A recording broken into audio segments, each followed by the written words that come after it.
Hey there everyone, we will talk about Faraday's law. We mentioned before that the change in the magnetic flux with respect to time is equal to the electromotive force, and that's what actually Faraday's law is. Faraday says that the change in the magnetic flux is equal to the induced electromotive force, and that's what it is, all right? The change in the magnetic flux, so the change in the magnetic flux with respect to time is equal to the electromotive force, EMF, or what we know as E, okay? But we found out that the current that is produced because of this process is opposite to the direction, or makes a magnet that is opposite to the change in the flux, so that we have a minus sign here, and we are not going to put one loop, okay? In a circuit, we're going to put hundreds of loops, so we're going to multiply this by n. So the idea here that E, the electromotive force, is equal to minus n, the change in the magnetic flux with respect to t, and that's known as Faraday's law, okay? And Faraday did not like math very much. He was really a genius guy in an experiment, and that's how he arrived at this equation. So if you want to induce an electromotive force, let's look at what phi is. Phi is equal to the magnetic field times A times cosine theta, where theta is the angle the surface area direction, which is normal to the surface area, makes with the direction of the magnetic field, okay? So if you want to induce, if you want to change phi, because we're talking about delta phi, and you want to induce electromotive force, what you basically have to do, either change B, or change A, or change the angle. So any change of these three will actually change the flux with respect to time, and that will induce an electromotive force, okay? All right, so let's have an example on each one of those changes, all right? Let's read this example together. In this example, we have a 50-loop coil of 0.05 meters square in area that has a magnetic field that is perpendicular to its surface. So if this is the surface of the coil, let's say this is the surface of the coil, then the magnetic field is perpendicular to the surface, but the direction of the surface is also normal to the surface itself. So the angle between the magnetic field and the direction of the surface is what? 0, okay, because they're both parallel. Perpendicular to the surface, the magnetic field increases from 0.05 to 0.5 Tesla in 0.21 seconds. Let's find the electromotive force. So you need to find the electromotive force for this one using Faraday's law, minus n delta phi over delta t, and we know that the magnetic flux is equal to BA times cosine theta. Let's pinpoint what's changing.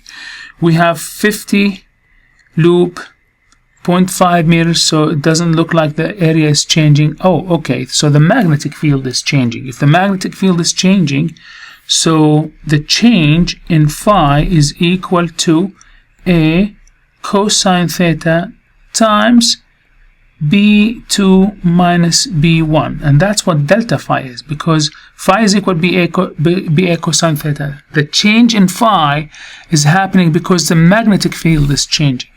So let's plug that here. So E is equal to minus n, okay, multiplied by A cosine theta B2 minus B1 divided by delta t, and the time is 0.21 seconds. So let's plug in the numbers. N is 50, because it's a 50 loop. A is 0.05, and cosine theta, we said theta is 0 because they're both parallel. The direction of the area and the direction of the magnetic field are parallel.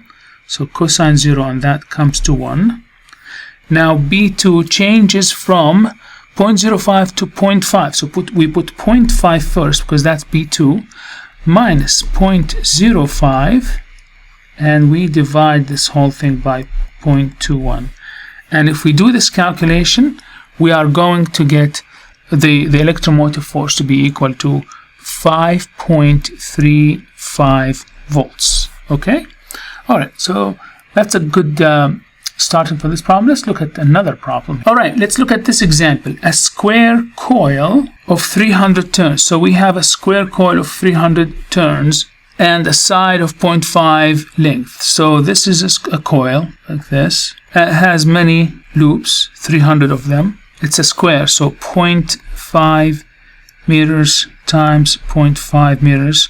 So the area of this one will be 0.5 times 0.5, and that gives us 0.25 meters, and has 300 turns. So I'm going to write this down. N is equal to 300 turns, right? And has an initially perpendicular magnetic field. So perpendicular magnetic field to its surface. So this is the surface, and the magnetic field coming, I'm going to assume it's coming from the bottom and keeps going like this. So that's the magnetic field, and it's perpendicular to the surface. All right, so this is the surface, so it's perpendicular to the surface, but the direction of this surface is this way too. Let's not forget that, because N is the normal to the surface, and that's the direction of the surface. The coil turns such that its surface makes 40 degrees with the magnetic field. All right.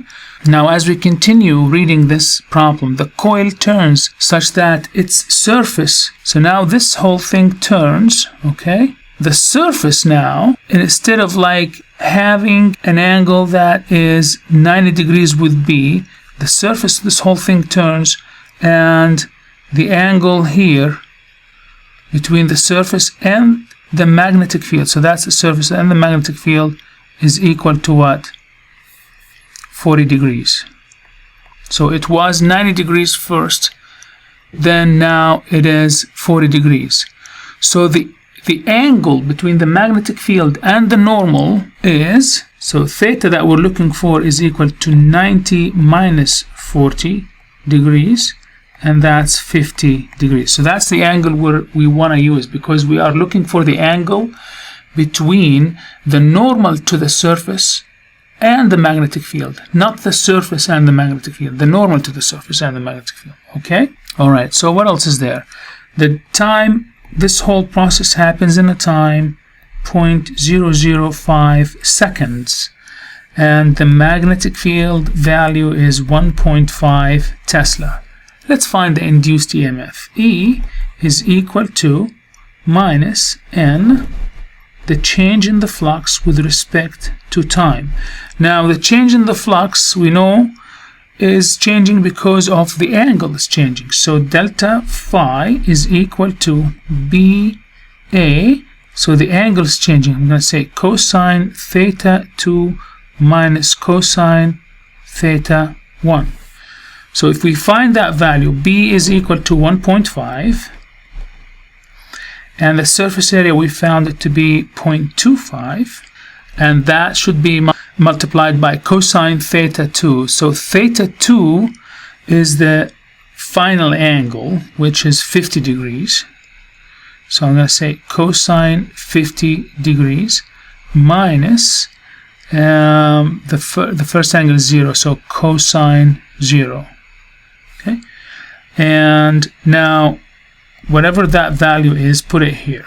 All right, so E is equal to minus 300, so times delta phi, which is this whole value, I'm going to call it delta phi, divided by delta t, where is t? Is 0.05 seconds.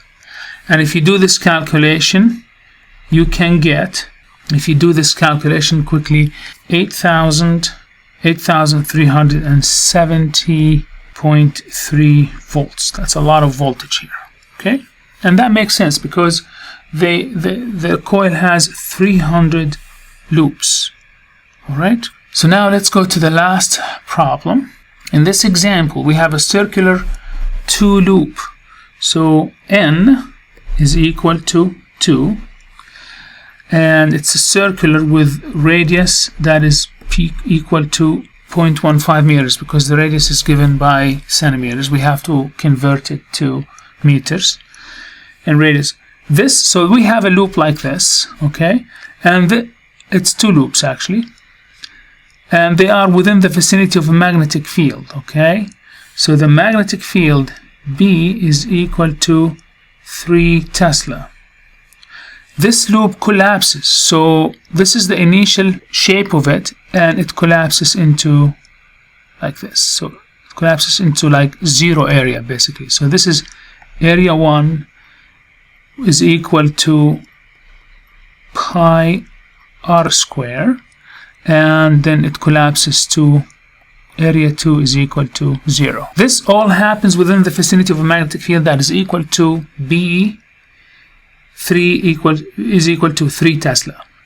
Now this thing happens the process happens within short time of 0.3 seconds. So now magnetic field makes 30 degrees with the surface of the direction. Okay, well, that actually complicates things a little bit. So we have the magnetic field makes it. So this is the magnetic field acting on the loop when it was full, and it makes an angle of 30 degrees with it. So if the magnetic field makes an angle 30 degrees with the surface, we know that the surface direction is this direction. So if that was 30 degrees, this angle is what? Or 90 minus 30, which is 60 degrees. So that's what the angle is looking for. So we're looking for theta is equal to 60 degrees. Okay? All right, so that's the angle, and it doesn't change even after the coil has collapsed. Let's find the electromotive force. Okay, the electromotive force is equal to minus N, the change in the flux, divided by the change in the time. We just have to find the change in the flux and what's causing it. It's caused by the change in the area. So the change in the flux is equal to BA, or B, I'm going to say B cosine theta times A2 minus A1, because that's what's causing the change in the flux. What's causing the change in the flux is the change in the area. Okay, then delta phi is equal to B, whereas B is 3, times cosine 60. A2, it seems that A2 is 0, and A1 is equal to pi r square, which is pi times 0.15 square. Okay, now calculate this and put it here. Then you get E is equal to minus N, which is 2 delta phi over delta T, and delta T is equal to 0.03 seconds. And if you calculate this, you're gonna get E is equal to 7.06 volts. Okay, and that's it. Thank you.